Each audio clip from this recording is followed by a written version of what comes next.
Regent হাসপাতালে corona পরীক্ষা ও চিকিৎসার নামে জালিয়াতির অভিযোগে র্যাবের ভ্রাম্যমাণ আদালতের অভিযানের পর প্রতিষ্ঠানটির চেয়ারম্যান মোহাম্মদ শাহেদ ওরফে শাহেদ করিমের বিষয়ে প্রতারণা সহ নানা তথ্য উঠে আসছে। শাহেদ প্রতারণায় ছাড় দেননি নিজের পরিবারকেও। শাহেদের স্ত্রীর মুখে উঠে আসে তার নানা অপকর্মের চিত্র। শাহেদের বিচারও দাবি করেন স্ত্রী সাদিয়া।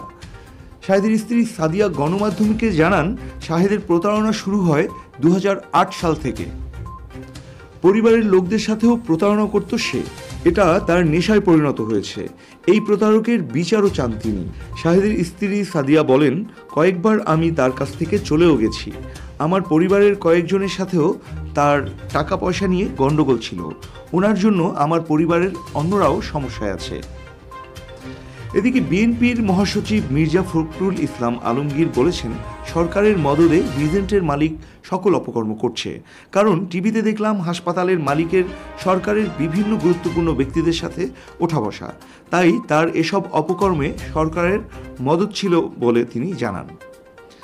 আজ বৃহস্পতিবার রাজনৈতিক দলসমূহের নিবন্ধন আইন শীর্ষক এক ভার্চুয়াল আলোচনায় প্রধান অতিথির বক্তব্যে তিনি এসব কথা বলেন। এদিকে দুর্নীতি অনিয়মের বিরুদ্ধে সরকারের কঠোর অবস্থানের কথা তুলে ধরে সংসদের নেতা ও প্রধানমন্ত্রী শেখ হাসিনা বলেছেন, বাংলাদেশের মানুষের চরিত্র নষ্ট করে দিয়ে গেছে 1975-এর পরে যারা রাতের অন্ধকারে ক্ষমতায় এসেছিল তারাই। হ্যাঁ, কারণ অবৈধভাবে ক্ষমতা দখল করে সেই ক্ষমতা কুক্ষিগত করার জন্য এরা মানুষকে দুর্নীতিগ্রস্ত করেছে, কালো টাকা শিখিয়েছে, ঋণখেলাপি শিখিয়েছে। তিনি বলেন, তারপরেও এর মধ্যে যে খবরগুলো পাচ্ছেন, বলেন এটা কারা করছে। আওয়ামী লীগ সরকার আসার পর কে কোন দলের সেটা বড় কথা নয়, কে এ ধরনের দুর্নীতির সাথে জড়িত, অনিয়মের সাথে জড়িত, আমরা যাকেই পাচ্ছি, যেখানেই পাচ্ছি আমরা ধরছি। আর ধরছি বলেই চোর হয়ে যাচ্ছি। আমরাই ধরি, আবার আমাদেরকেই দোষারোপ করা হয়। এটাই হচ্ছে দুর্ভাগ্য। এর আগে তো দুর্নীতিটাই নীতি ছিল।